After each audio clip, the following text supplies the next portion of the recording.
정부도 비핵화 노선 변경 가능성을 시사하면서 반발 수위를 조금씩 높이고 있습니다. 그러면서도 오늘 김정일 전 국방위원장 사망 7주기 추모 행사에선 여전히 북미 대화 의지를 내비쳤다는 분석입니다. 김지선 기자가 보도합니다. 북한 김정은 위원장이 김정일 전 국방위원장 사망 7주기 추모 행사에 참석하며 2주 만에 모습을 드러냈습니다. 김 위원장 왼쪽으로는 최근 미국의 독자 제재 명단에 오른 최룡해 당 조직 지도부장이, 오른쪽 바로 옆엔 리수용 당 외교 담당 부위원장이 섰습니다. 집권 8년 차를 맞은 김 위원장은 아버지 시신이 안치된 홀을 찾아 유훈 받들기에 공을 들이는 모습도 보였습니다. 한치의 더팀도 없이 한 걸음의 양보도 없이 장군님의 구상관 염원을 끝까지 실현하기 위하여 억세게 싸워 나가자고. 홀로 참배를 한 뒤 사진 한 장만 내보냈던 지난해 6주기 추모 행사와는 대조적입니다. 간부들과 함께 참배했던 5주기 추모 행사 이전과 달리 군복을 입은 인사가 없는 것도 눈에 띕니다.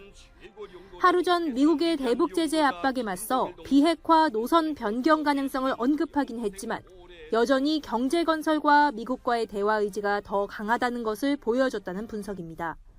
선대 유우는 이 성군 정치와 경제 건설 두 가지이지만 김정은 시대에는 당 중심의 정상 체제이기 때문에 앞으로 경제 건설을 통해 주민 생활 향상을 이끌겠다는 전략적 메시지가 담긴 것으로 분석합니다. 북미 모두 대화 의지를 내비치고 있지만 신경전이 점차 거세지는 양상이어서 한 달 넘게 연기된 고위급 회담 일정이 해를 넘길 수 있다는 우려가 나옵니다. YTN 김지선입니다. 유엔 총회가 북한의 인권 개선을 촉구하는 결의안을 14년 연속 채택했습니다. 결의안은 지난해와 크게 달라지지 않았지만 현재 진행 중인 외교적인 노력을 환영한다는 표현이 새롭게 추가됐습니다. 뉴욕 김영숙 특파원이 보도합니다.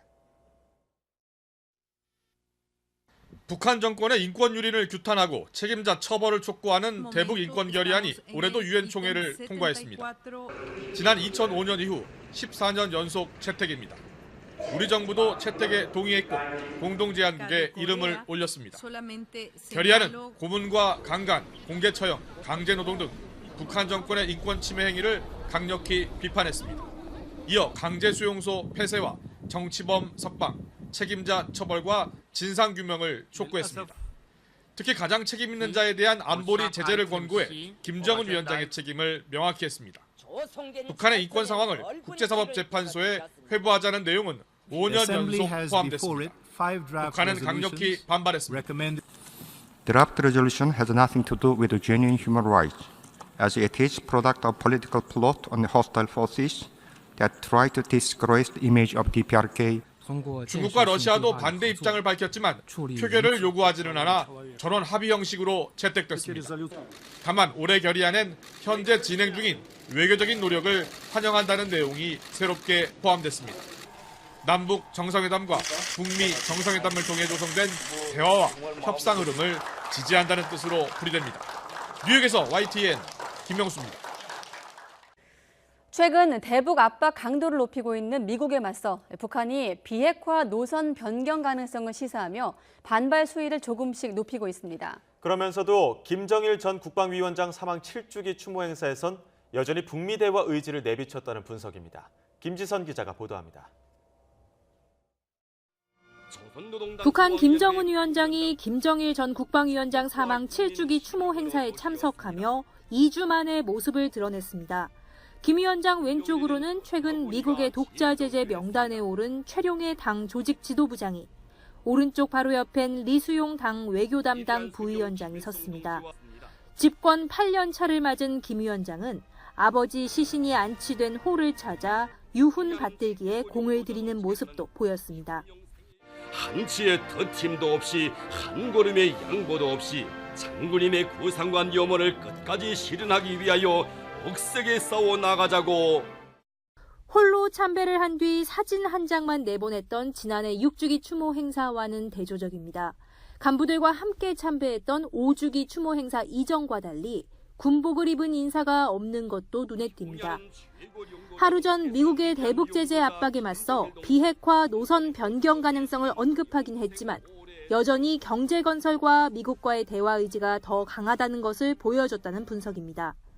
선대유는 이 성군 정치와 경제 건설 두 가지이지만 김정은 시대에는 당 중심의 정상 체제이기 때문에 앞으로 경제 건설을 통해 주민 생활 향상을 이끌겠다는 전략적 메시지가 담긴 것으로 분석합니다. 북미 모두 대화 의지를 내비치고 있지만 신경전이 점차 거세지는 양상이어서 한 달 넘게 연기된 고위급 회담 일정이 해를 넘길 수 있다는 우려가 나옵니다. YTN 김지선입니다. 지난주 남북이 시범 철수 GP의 완전 파괴 여부를 상호 검증했죠. 우리 군은 북측 GP가 모두 파괴됐다고 확인했습니다. 그런데 이걸 확인하는 과정에서 GP 부근에 총을 쏠 수 있는 총안구를 일부 발견했습니다. 북측 설명만 듣고 제대로 확인하지는 않아서 논란이 일고 있습니다. 보도에 김세호 기자입니다. 우리 측 검증단과 북측 검증단이 북한 GP 지역에서 화기애애하게 대화를 나눕니다. 오늘 보니까 올 때 보니까 길도 깨끗하게 정리하는 거 보니까 우리 북측에서 굉장히 준비를 많이 했다는 느낌을 받았습니다. 북측은 자신들의 GP 지하 시설까지 모두 파괴했다며 검증에 자신감을 내비쳤습니다. 지하부에 대해서 확인될 거를 확인할 수는 없는 거네 일단. 저 들어가십시오. 곡괭이로 뚜지 갔으면 뚜지고. 우리 측은 북한의 GP 지하 시설이 완전히 파괴되고 흙으로 메어졌는지를 살피기 위해 지뢰 탐지기까지 동원했습니다.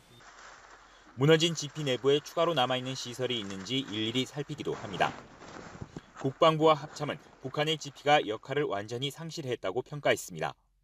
지하 시설은 출입구 부분과 감시소, 총안구 연결 부위가 폭파되거나 매몰되어 있음을 확인하였습니다. 그런데 북측의 시범 철수 대상 GP 11개 가운데 5개 GP 부근에서 1개 내지는 2개의 총안구가 확인됐습니다. 총안구는 초소에서 외부를 관측하며 기관총이나 소총 등을 쏠 수 있는 소규모 진지로 지하 갱도나 교통호로 연결돼 있습니다. 당시 북측은 미확인 지뢰지대 내 총안구여서 사용하지 않거나 시범 철수 대상이 아닌 인접 GP의 총안구라고 설명했고 우리 측은 이 같은 북측의 설명을 듣고 직접 확인은 하지 않은 것으로 전해졌습니다. 군 당국은 총안구와 연결된 지하시설 등이 모두 파괴돼 GP 능력이 상실됐다고 거듭 강조했지만 북측의 설명만 듣고 확인을 안 한 것에 대한 논란이 이어지자 북측과 추가 논의가 이루어질 수 있도록 하겠다고 밝혔습니다. YTN 김세호입니다. 우리나라가 국제노동기구 ILO 핵심 협약을 비준하지 않고 있는 게 자유무역협정 FTA 위반이라며 유럽연합 EU가 정부 간 협의를 공식 요청해왔습니다. 정부는 통상 문제와 함께 국가적 위상 실추까지 우려된다면서 ILO 핵심 협약 비준에 적극 나서기로 했습니다. 김장하 기자의 보도입니다. 우리나라와 유럽연합 EU의 자유무역협정 FTA는 2011년 7월 정식 발효됐습니다. 당시 노동 분야 협정문을 보면 양측은 국제노동기구의 노동기본권 원칙을 자국의 법과 관행에서 존중하고 실현하기로 약속한다고 되어 있습니다. 또 국제노동기구 핵심 협약 등을 비준하기 위해 지속적으로 노력해야 한다고 규정하고 있습니다. 우리나라는 지난 1991년 국제노동기구 ILO에 가입한 이후 노동자가 자유롭게 노조를 만들고 가입할 수 있는 권리 등과 관련한 협약 4개는 비준하지 않고 있는데 앞으로 비준을 위해 지속해서 노력해야 한다는 겁니다. 유럽연합은 FTA 발효 이후 우리나라가 국제노동기구 핵심 협약 비준을 늦추고 있다며 계속 압박했습니다. 2013년 5월 유럽연합 자문단은 우리나라의 비준 노력에 대한 감독을 강화하도록 유럽의회와 집행위원회 차원의 조치를 촉구했습니다. 지난 9월에는 고용노동부 장관에게 서한을 보내 가시적 진전이 없는 경우 분쟁 해결 절차 개시 가능성을 처음 언급했습니다. 그러다 이번에 유럽연합 집행위원회가 분쟁 해결 절차 개시를 요청했습니다. 국제노동기준이라는 건 다른 나라에서도 보편적으로 지키는 기준입니다. 우리나라가 FTA에서 약속한 기준이기도 합니다. 분쟁 해결 절차 개시 이후에 우리나라가 국제노동기구 핵심 협약을 비준하지 않더라도 특혜관세 철폐 또는 금전적 배상 의무 등 경제적 제재는 발생하지 않는다고 고용노동부는 설명했습니다. 하지만 이런 분쟁이 지속되면 자유무역 확대에 걸림돌이 될 수 있고 유럽연합이 공세를 강화할 경우 국가적 위상 실추도 우려됩니다. 정부는 이른 시일 내에 국제노동기구 핵심 협약 비준을 위해 경제사회노동위원회의 사회적 대화를 지원하고 조기에 관련 입법에 대한 논의가 진행되도록 적극 지원할 계획입니다. YTN 김장합니다. 홍남기 경제부총리 겸 기획재정부 장관이 내년도 경제성장률 전망치를 두고 정부의 강한 의지가 반영된 수치라고 강조했습니다. YTN에 출연해서 한 말인데요. 올해 부진한 흐름을 이어간 고용 문제는 모든 정책 수단을 동원해서라도 일자리 15만 개 증가라는 목표를 달성하겠다고 목소리를 높였습니다. 조태현 기자가 보도합니다. 스튜디오를 찾은 홍남기 경제부총리 겸 기획재정부 장관. 각종 경제연구소보다 높게 제시한 내년도 성장률 전망치를 두고 어떻게든 경제를 살리겠다는 정부의 강한 의지가 반영된 것이라고 강조했습니다. 정책적인 수단을 총동원해 민간 투자를 유도하겠다는 겁니다. 경제의 활력을 제고하기 위해 모든 정책적 수단을 동원하기로 했지 않습니까? 이와 같이 네. 정책 수단을 동원한 정부의 정책 의지도 어느 정도 반영돼 있는 수치라고 보시면 되겠습니다. 올해 내내 부진했던 고용 지표를 두고는 경제 활력을 높여 민간이 일자리를 창출하는 데 초점을 맞췄다고 설명했습니다. 다만 노인 등 취약계층을 위한 일자리 창출에는 정부가 적극적으로 나서겠다는 뜻을 분명히 밝혔습니다. 취약계층에 대해서 예를 들어서 노인에 대한 일자리를 대폭 늘린다든가 하는 것들은 또 정부가 해야 될 일자리의 몫입니다. 경제를 맡고 있는 제 입장에서는 가능한 한 민간에서 좋은 일자리가 활발하게 이루어지기를 기대를 합니다. 일자리 부진의 원인 가운데 하나로 지목된 급격한 최저임금 인상과 관련해서는 결정 과정 자체를 개선하겠다고 거듭 목소리를 높였습니다. 동시에 최저임금 인상으로 고통받는 자영업자 등을 위한 다양한 대책도 마련하기로 했습니다. 내년도에 일자리 안정자금이 2조 8천억 원이 확보가 돼 있고 또 EITC 같은 경우는 금년 예산보다 3배가 늘어난 4조 9천억 원이 확보가 돼 있습니다. 예. 이와 같은 자금을 지원해서 이와 같은 충격을 좀 흡수하면서 연착륙될 수 있도록 하고요. 홍 부총리는 소득주도 성장론에 대해서는 포용국가를 위해 반드시 가야 할 길이라며 패기는 없다는 점을 다시 한번 분명히 했습니다. 또 일기 경제팀에서 불거졌던 불협화음 논란을 의식한 듯 대통령에게 격주 보고를 하고 김수현 청와대 정책실장과도 일주일에 한 차례씩 오찬 회동을 하겠다고 말했습니다. YTN 조태현입니다. 남북철도 동해선 조사에 나섰던 조사단원이 어제 돌아왔습니다. 조사팀은 북한의 철도가 급속 운행이 불가능한 상태였다고 밝혔는데요. 동해선 조사를 마지막으로 남북철도 공동조사도 모두 마무리됐습니다. 한현희 기자가 보도합니다. 금강산과 두만강을 잇는 동해선 구간을 달린 우리 측 조사단원 28명이 돌아왔습니다. 시속 30km 내외의 속도로 열흘 동안 800km를 달리며 진행한 조사를 마무리한 겁니다. 조사단은 동해선 역시 궤도 상태가 좋지 않아 속도를 내기 어려운 상황으로 전체적으로는 경의선과 대동소이하다고 밝혔습니다. 굉장히 급하고 낮고 이렇게 가다 보니까 궤도 상태가 별로 좋지 않은 상태에서 급속한 그 운행은 저희들이 볼 때도 좀 불가능하다 생각이 들었고 특히 노후화로 일부 구간에서 필요한 경우에만 열차가 운행되고 있는 금강산에서 안변까지는 조사 역시 버스를 타고 진행됐다고 설명했습니다. 사상 처음으로 동해선을 살핀 조사단은 두만강 다리에 올랐던 순간을 가장 감동적인 순간으로 꼽았습니다. 처음 가본 그 길을 앞으로 이제 수많은 사람들이 남북을 오가고 또 거기서 대륙을 향한 한반도 철도의 꿈을 꾸리라고 생각합니다. 이런 이야기들을 북측과 같이 나누면서 철도 연결에 대한 의지를 다지는 그런 시간이었습니다. 조사에 투입된 우리 측 열차는 서쪽으로 이동한 뒤 오늘 오전 경의선을 통해 돌아올 예정입니다. 정부는 이번 조사 결과를 토대로 기본 계획을 수립하고 내년 초쯤 추가 조사를 진행하는 방안도 고려하고 있습니다. 또 공동조사를 마무리한 만큼 오는 26일 개성 판문역에서 진행될 착공식 관련 협의를 위해 이번 주 선발대를 파견할 계획입니다. YTN 한현입니다. 하지만 정부 대책에 근본적인 고민은 빠져 있다는 게 고 김용균 씨 유족과 대책위의 생각입니다. 노동계는 물론 시민단체와 종교계까지 나서서 위험의 외주화를 막아줄 것을 청와대에 호소했습니다. 김대근 기자의 보도입니다. 아이를 보고 싶은데 만지고 싶은데 어떻게 해야 될지 모르겠어요. 아들을 잃은 어머니는 한서린 울음이 멈추질 않습니다. 비정규직 근로자를 만나달라. 고 김용균 씨의 어머니는 생전 아들의 바람처럼 하청 노동자들의 비극을 멈추게 해달라고 대통령에게 호소했습니다. 공기업에서 어떻게 이토록 무지막지한 말도 안 되는 일이 벌어지고 있는지 그 책임을 져야 한다고 생각합니다. 우리 아들이 바람대로 대통령 만남을 비록 아들은 못했지만 우리 부모라도 만나고 싶습니다. 김 씨의 동료는 여전히 위험한 현장이 두렵다며 위험의 외주화를 없애달라고 목소리를 높였습니다.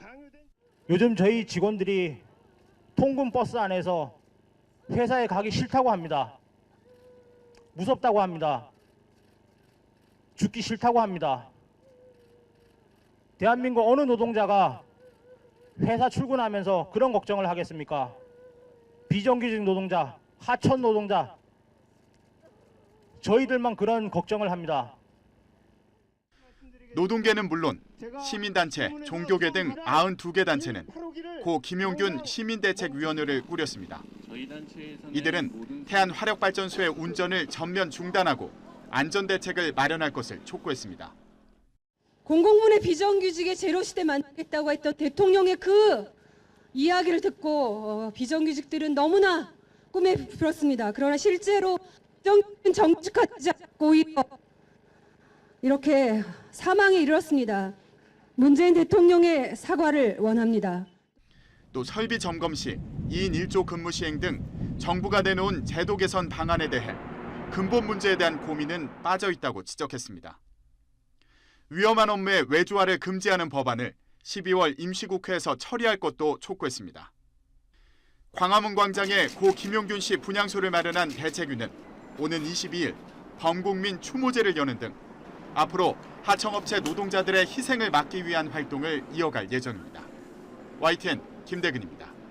비위 의혹 때문에 검찰로 복귀한 청와대 전 특별감찰반원이 연일 언론을 통해 청와대에서 했던 일을 폭로하고 있습니다. 이번 정부 들어서도 민간인 사찰이 진행됐다는 주장도 폈는데 청와대는 자신의 비위를 덮으려는 허위 주장이라며 추가 징계 요청과 함께 형사 고발도 검토 중이라고 밝혔습니다. 김도원 기자가 주요 쟁점을 정리했습니다.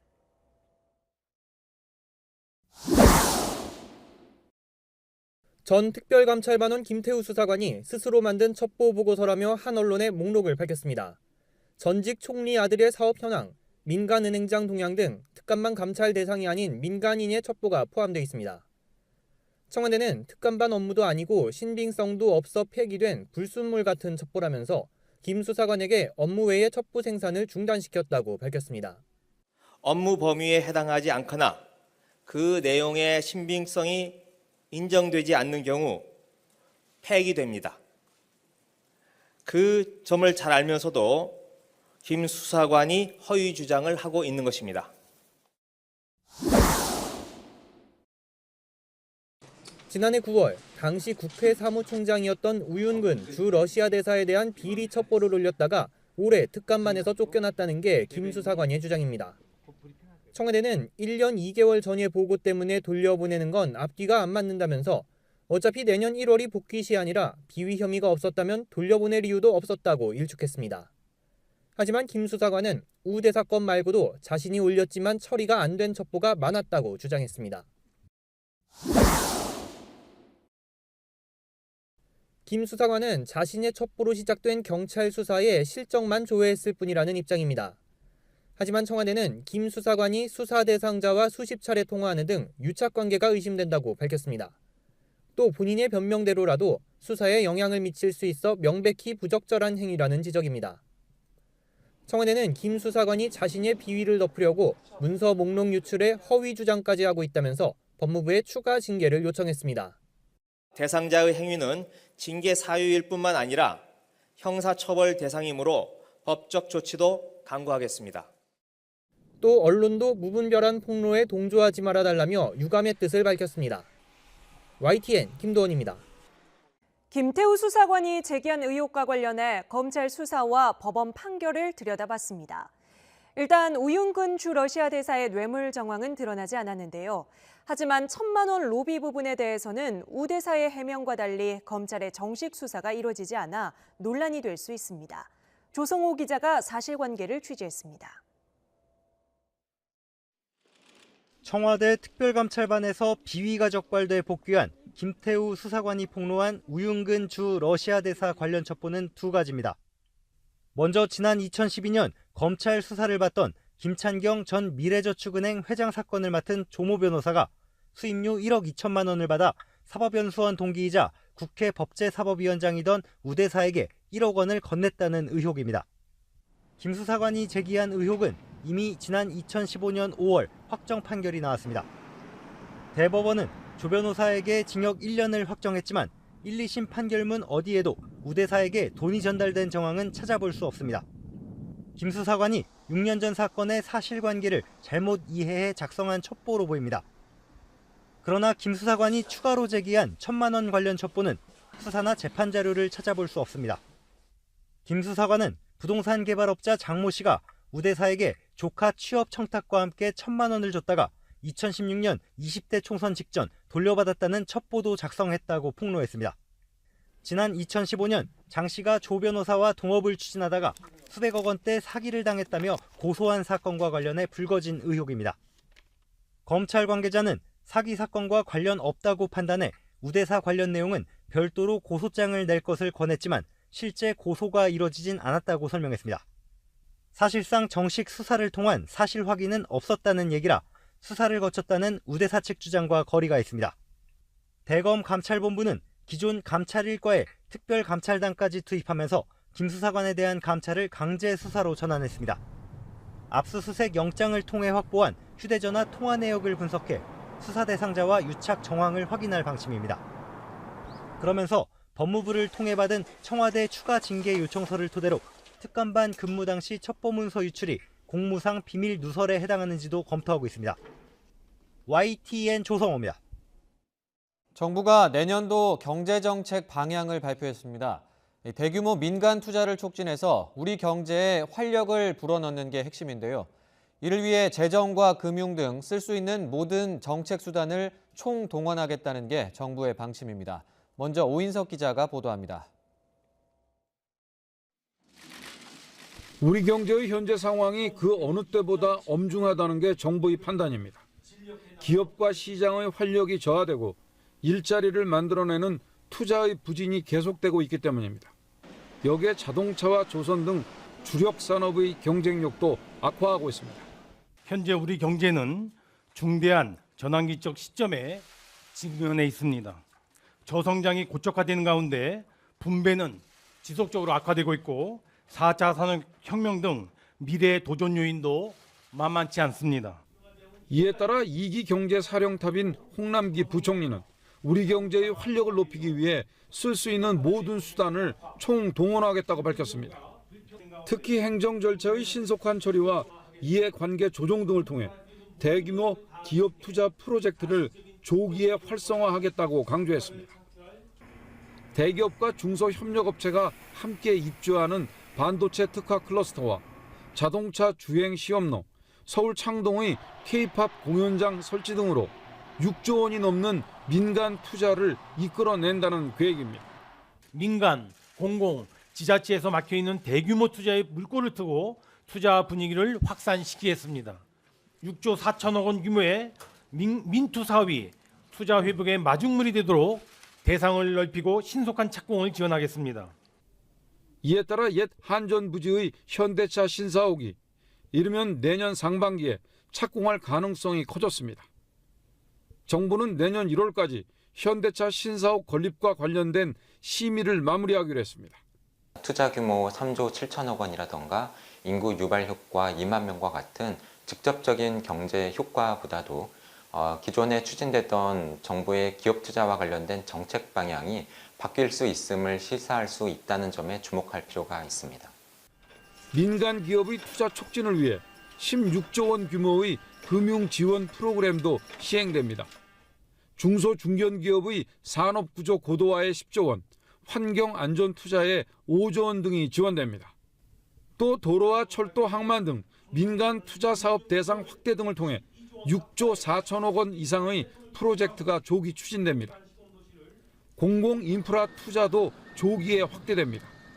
2조 5천억 원 규모의 세종 안성간 고속도로와 양평 이천 고속도로가 내년 중으로 착공됩니다. YTN 오인석입니다. 정부는 특별산업안전조사위원회를 구성해서 그동안 석탄 발전소에서 발생한 사고의 원인과 실태 등을 모두 조사하기로 했습니다. 또 석탄 운반 컨베이어 등 위험 설비를 점검할 때는 2인 1조로 근무하도록 뒤늦은 대책을 내놨습니다. 김정회 기자의 보도입니다.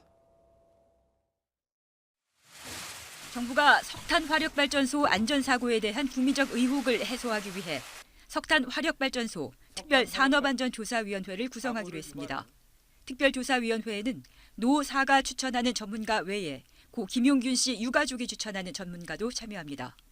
특별조사위는 석탄 화력발전소에서 그동안 발생한 사고 원인과 하청 실태를 모두 조사하고 제도 개선 방안을 마련할 계획입니다. 그간 석탄 화력발전소에서 발생한 사고의 원인 및 원하청 실태 등을 조사하고 제도 개선 방안을 마련하도록 하겠습니다. 사고가 발생한 현장과 사고 관련자를 철저하게 조사해서 사고 책임자는 엄중 조치할 계획입니다. 태안발전소에 대해서는 사고 조사 외에도 고강도의 특별산업안전보건 감독을 실시합니다. 한국서부발전에 대한 안전보건 종합진단과 함께 12개 석탄화력발전소에 대한 긴급 안전점검도 이루어집니다. 운전 중인 석탄 운반 컨베이어 등 위험 설비를 점검할 때는 2인 1조로 근무하도록 하고 낙탄 제거 등 위험한 설비와 인접한 작업은 해당 설비를 반드시 멈춘 상태에서 진행하도록 했습니다. 또 경력 6개월 미만의 직원에 대해서는 현장 단독 작업을 금지합니다. 한 사람 철저히 점검해서 개인 안전 장구가 완벽히 갖추어지도록 하겠습니다. 발전소에서 발생한 모든 사고는 발전사 평가에 반영하는 등 발전사의 책임을 강화합니다. 정부는 도급사업에서 원청의 책임을 대폭 강화한 산업안전보건법 개정안이 조속히 통과할 수 있도록 국회에 협조를 당부했습니다. YTN 김정희입니다. 오늘 정부의 발표 내용 중에는 일자리와 관련된 부분도 있었습니다. 내년에 일자리를 15만 개 늘리겠다는 게 목표인데 이를 위해서 상반기에 예산을 역대 최고 수준으로 집중 투입하기로 했습니다. 또 최저임금 인상 속도를 조절하고 원래 올해 말로 끝나는 주 52시간 제도의 계도 기간도 연장하기로 했습니다. 계속해서 김평정 기자입니다. 일자리 확충은 현 정부 발등에 떨어진 불처럼 시급한 과제입니다. 지난 7월과 8월에 취업자 증가폭이 수천 명대로 추락하는 등 고용 부진이 우리 경제의 발목을 잡는 중요한 요인이 됐기 때문입니다. 정부가 실업난을 최대한 빨리 해결하기 위해 내년 예산을 상반기에 집중적으로 끌어쓰기로 했습니다. 일자리를 창출할 수 있는 정부 사업 관련 예산의 70%를 상반기에 배정하고 61% 이상은 실제로 집행하겠다는 겁니다. 2년 연속 두 자릿수 상승률을 기록하며 일부에서 인건비 부담을 키운 원인으로 지목된 최저임금 인상도 속도 조절에 들어갑니다. 최저임금 결정에 현재 경제 상황도 반영할 수 있게 결정 구조를 바꾸고 영세 자영업자를 지원하는 추가 대책도 마련될 계획입니다. 최저임금 결정의 객관성과 예측 가능성을 높이기 위해 최저임금 결정 구조 개편을 2월 말까지 마련하겠습니다. 주 52시간 근무제에서 예외적으로 근로시간을 더 늘릴 수 있는 탄력 근로제도 단위 기간을 내년 2월까지 확대하는 동시에 국회 입법이 완료되기 전까지는 원래 올해로 끝나는 계도 기간을 연장하는 방안도 추진됩니다. 정부는 이렇게 하면 내년의 취업자가 올해보다 15만 명 더 늘 것으로 기대하지만 변수도 만만치 않습니다. 경제 성장률과 관련된 정부의 전망은 비교적 낙관적으로 형성되어 있기 때문에 현재 상태 그대로 이를 달성하기는 어려울 것으로 보이고요. 재정에 보다 적극적인 역할을 통해서 수치를 개선하기 위한 노력이 특히 15만 명 가운데 5만 명은 정부 예산으로 만든 일자리로 계획돼 있어서 순수한 민간 일자리의 증가는 크지 않을 것이란 비판도 나옵니다. YTN 김평정입니다. 17개 시도교육청이 전국 초중고교 감사 결과를 실명으로 공개했습니다. 시험지 유출이나 학생부 조작으로 파면 등의 중징계를 받은 사례가 28건에 이르는데 주로 사립학교에서 많이 발생했습니다. 한영규 기자가 보도합니다. 서울시 교육청이 2013년부터 올해까지 실시한 초중고등학교 감사 결과를 실명 공개했습니다. 숙명여고와 대광고에서 발생한 올해 시험 문제 유출을 비롯해 그동안 감사에서 나타난 학생부 조작 사례를 학교명과 함께 올렸습니다. 2015년 이후 올해까지 4년간 시도교육청의 감사를 받은 공사립 초중고는 1,392개로 전체의 90%에 달합니다. 감사받은 학교 대부분에서 3건 이상의 지적사항이 나왔고 사립학교는 학교당 평균 5.3건, 공립학교는 2.5건이 지적됐습니다. 전체 지적사항의 48%는 예산 회계와 관련된 것으로 학교 발전기금이나 보충수업, 초과 근무수당을 규정과 달리 운용하다 적발됐습니다. 최근 4년간 시험지 유출 사건은 모두 13건이 발생해 파면이나 퇴학 등의 중징계가 내려졌고 일부는 수사가 진행 중입니다. 일반고에서 8건, 특목고와 자율고에서 각각 2건이 발생했습니다. 학생부를 조작해 중징계를 받은 사례는 15건 모두 사립학교에서 일어났습니다. 결석을 출석으로 바꾸거나 허위 내용을 기재한 것이 드러나 파면이나 해임 조치가 내려졌습니다. 시험 문제 출제가 부적정했다는 지적도 515건에 달했습니다.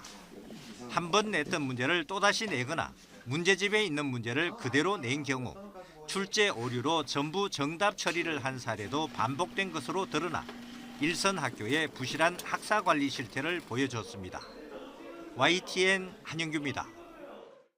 내년부터는 부모와 자녀가 같은 학교에 다닐 수 없고 비위 교원과 학교에 대해서는 징계 처분이 강화됩니다.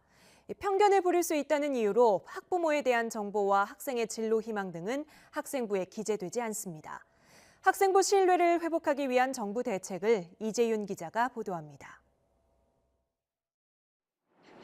내년 3월부터 부모와 자녀가 같은 학교에 다니지 않도록 하는 상피제가 시도교육청 인사관리 기준에 반영됩니다. 농어촌 등 부득이한 경우가 아니면 교사나 자녀를 이동시켜야 하는데 전출 여지가 있는 공립학교와 달리 재단 내에서 움직여야 하는 사립학교 교사는 공립학교로도 파견이 가능하게 시행령을 바꿀 계획입니다. 평가와 관련해 비위를 저지른 사립학교 교원은 국공립교사와 같이 파면과 감봉 같은 징계가 내려지도록 사립학교법 개정도 추진됩니다. 숙명여고처럼 시험지 유출 사고가 난 학교는 시정명령 없이도 바로 정원 감축, 모집 정지 등의 행정처분이 가능하도록 했습니다. 사립학교 비리에 대해 우려가 큰 바 사립학교 교원에 대한 징계도 국공립 수준으로 강화하도록 하겠습니다. 학사 비리에 관련된 모든 내용에 대해서는 시정명령 없이도 행정처분이 가능하도록. 논란이 많았던 학생부 서술형 항목에 대한 수정 이력은 현재 1년에서 5년까지 보관하고 학생에게 기재사항을 제출받아 기재하는 행위는 전면 금지됩니다. 학생부에는 부모의 이름과 생일 등의 정보를 기재하지 않고 학생의 진로 희망도 올리지 않습니다. 봉사활동은 특기사항 없이 시간만 적고 대입에 필요한 수상 경력은 학기당 1개씩만 기재하도록 제한했습니다. 그동안 지나치다는 지적을 받았던 초등학생 학생부 기재 항목은 대폭 간소화해 별도 지침을 마련합니다.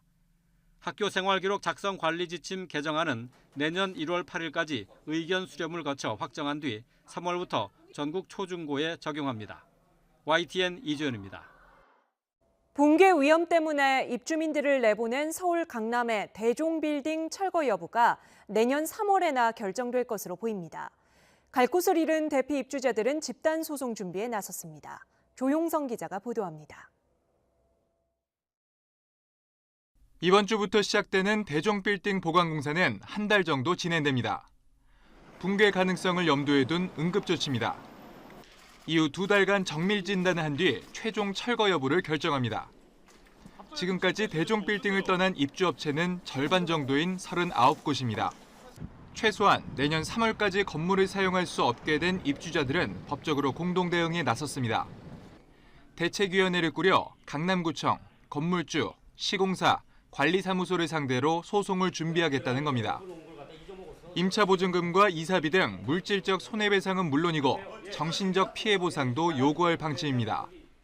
생명에 관련된 것이잖아요. 건물 안전. 만약에 정말 이 건물이 무너지는 사태가 발생했다면 저기에 있는 입주자 약 90개사와 그 임직원들이 정말 하루아침에 목숨을 잃을 수도 있는 내지는 생명에 지장이 있고 대종빌딩 부근에 긴급 대응 사무실을 마련한 강남구청은 법원 판결이 나오기 전에 보상하는 방안은 부정적입니다. 일단 입주자들의 의견을 들어보고 대응책을 마련하기로 했습니다. 지금 최선을 다해서 인명의 안전과 재산의 보존을 위해서 노력하고 있습니다. 또 여러 가지 대응을 저희들이 법률에 맞게 한다면 그것은 저희들이 행정청에 할 의무를 다하는 것이 아닌가. 강남구청은 대종빌딩 시공사인 남광토건을 상대로 한 법적 대응 가능성은 열어뒀습니다. 이에 따라 붕괴 위험 수습 뒤에는 얽히고 설킨 법적 다툼이 잇따를 것으로 보입니다. YTN 조용성입니다. 이명박 정부 시절 대표적인 특혜 의혹으로 꼽히죠. 제2롯데월드 건축 허가에 대한 감사 결과가 나왔습니다. 감사원은 먼저 이명박 정부 들어 신축 허가가 나게 된 과정에 위법한 점은 없었다고 결론 내렸습니다. 또 서울공항의 비행 안전과 공군의 작전 수행 능력이 떨어졌다는 근거도 없다고 봤습니다. 추은호 기자가 자세히 보도합니다. 노무현 정부 시절 불가 판정을 받은 제2롯데월드 신축이 이명박 정부에서는 허가로 정부 결정이 급선회하게 된 과정을 감사원이 살펴봤습니다. 동편 활주로 각도를 3도 변경하는 조건으로 신축 허가가 나는 과정에 잘못이 있었는지 점검해달라는 국민 감사 청구에 따른 것입니다. 감사원은 서울에 대표적 건물 하나 있는 것이 좋겠다는 당시 이명박 대통령의 지시 이후 관계당국의 협의가 빠른 속도로 진행된 것은 사실이지만 행정협의 조정 과정에 위법 행위는 없었다고 결론을 내렸습니다.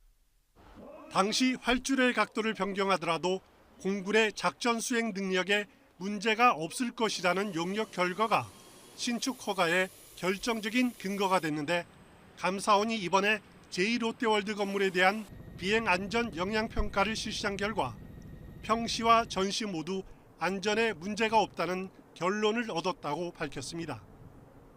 다만 조종사들을 상대로 한 설문조사에서 54%가 제2롯데월드로 인해 심리적 불안감을 느낀다고 답변해 조종사들에 대한 교육 훈련이 필요하다고 감사원은 지적했습니다. 감사원은 또 서울공항의 비행 안전을 확보하기 위해 롯데 측이 부담한 비용이 적절했는지를 점검한 결과 일부 문제가 확인됐다고 밝혔습니다. 공군이 서울공항의 비행 안전을 위해 950억 원 규모의 시설과 장비를 롯데 측으로부터 기부 체납받았지만 유지 관리비와 교체비를 누락시킨 것은 잘못이라는 것입니다. 감사원은 그러나 당초 공군이 요구한 3,290억 원이 정부 조정 결과 1,270억 원으로 줄어든 것은 청와대 경호실의 반대로 대통령 전용기의 김포공항 이전 비용 등이 빠진 탓이라며 문제가 있다고 보기 어렵다고 판단했습니다. YTN 추은호입니다. 지난 주말 연동형 비례대표제 도입에 원칙적으로 동의하며 합의를 이뤄냈던 여야 5당. 그런데 합의문의 잉크가 채 마르기도 전에 세부 사항을 놓고 각 당이 서로 다른 목소리를 내고 있습니다. 쟁점이 뭔지 염혜원 기자가 정리했습니다. 여야 5당 합의 뒤 첫 정치개혁특별위원회 간사회동이 열렸지만 시작부터 삐그덕댔습니다. 같은 합의문을 두고 당마다 제각기 다른 해석을 내놨기 때문입니다. 합의문 1번 조항. 야 3당의 방점은 연동형 비례대표제 도입에 찍혔지만 자유한국당은 검토라는 말에 더 집중합니다. 한국당 나경원 원내대표는 연동형 비례대표제 도입을 기정사실화하는 것은 명백한 사실 오도라고 날을 세웠습니다. 어떠한 선거구제에 관해서 동의해 준 적이 없다는 말씀을 다시 한번 명백히 드립니다. 더불어민주당도 야 3당과는 달리 권역별 당 득표율로 의석을 나누는 방식을 염두에 두고 있어서 자칫 합의의 근간이 흔들릴 수도 있습니다. 합의문 2항을 보면 의원 정수 문제는 10% 이내 확대 여부 등을 포함해 검토한다고 돼 있습니다. 국회 정개특위 심상정 위원장은 10% 이내라는 단서보다는 의원 정수 확대를 검토한다고 합의했다는 데 큰 의미를 부여했습니다.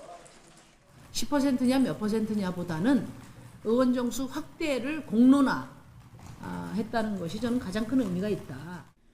하지만 한국당은 확대 여부라는 문구를 포함시켜 빠져나갈 구멍을 만들었고 부정적인 여론을 의식한 민주당은 의원 숫자를 늘리는 것, 국민의 동의가 필요한 일이라고 선을 그었습니다. 국회에서 논의도 중요하지만 국민이 동의하는 선거제 개편안을 만들 수 있도록 최선을 다하겠습니다. 야3당은 이번 달 안에 정개특위 합의안이 나와야 한다고 강조하고 있습니다. 1월 임시국회에서 합의 처리하기로 한 것은 5당 합의 내용입니다. 진정성을 가지고 임해야 합니다. 하지만 민주당은 보름 만에 합의하자는 건 졸속이라고 반발했고 한국당은 아직 당내 여론조차 수렴하지 못한 상황이라며 난색을 표하고 있습니다. 지금 의원들의 의견도 많이 다르죠. 일단 국민들의 많은 관심들이 아직은 없는 상태고 구체적인 쟁점에 들어가면 또 생각들이 달라질 수가 있거든요. 근데 우리 당내에서는 연동형 비례에 대한 반대론이 워낙 강해서 우리는 그때까지 좀 힘들지 않을까. 합의 정신을 강조하는 야3당과 확대 해석을 경계하는 거대 양당의 입장이 맞서면서 합의문의 잉크가 채 마르기도 전에 연말 전국은 또다시 긴장 국면으로 접어들고 있습니다. YTN 염혜원입니다. 우리나라를 거쳐 중국으로 갈 예정이던 환적 화물에서 코카인이 대량으로 발견됐습니다. 무려 200만 명이 투약할 수 있는 양인데 부산항이 개항한 이래 사상 최대 규모라고 합니다. 구리뭉치 속에 가방을 숨겨서 엑스레이 검사를 교묘히 피하는 수법까지 썼다고 하는데요. 자세한 내용은 김종호 기자가 보도합니다. 에콰도르에서 출발해 멕시코를 거쳐 부산항에 도착한 컨테이너입니다. 세관 직원들이 문을 열어 구리뭉치 사이에서 검은 가방을 발견합니다. 가방에는 꼼꼼하게 포장한 무언가가 잔뜩 들었습니다. 간이 시약 검사를 했더니 파란색으로 변했는데 반응이 맞나? 네, 맞습니다. 파란색이 맞아? 네. 코카인입니다. 금속 뭉치와 섞여 있으면 큰 덩어리라도 엑스레이상으로는 잘 구별이 되지 않습니다. 이번에 적발한 사례도 엑스레이 검사에서는 특이점이 없어 이후에 컨테이너를 직접 열어 확인했습니다. 멕시코 세관 연락을 받아 미리 기다리고 있어서 대응할 수 있었던 겁니다. 발견된 코카인은 모두 63.88kg, 무려 200만 명이 동시에 투약할 수 있는 양입니다. 최근 10년 사이 우리나라에서 압수한 전체 코카인의 2.5배나 되는 양이자 부산항이 문을 열고 한 번에 가장 많은 양을 적발한 사례이기도 합니다. 화물의 최종 목적지는 중국 텐진이었는데 마약류 청정국가로 분류되는 우리나라를 일부러 거쳐가면서 의심을 덜 사게 하는 이른바 국적 세탁을 노린 거로 보입니다. 이 과정에서 국내에서 개입한 정황은 확인되지 않았습니다. 세관에서 조사한 내용상으로 국내에 어떤 이 물건에 대해서 핸들링했다든가 하는 업체라든가 개인이 발견된 사실이 없고요. 또 물건도 최종 목적지가 중국이어서 검찰은 최종 도착 예정지인 중국 측에 공조 수사를 요청했습니다. YTN 김종호입니다.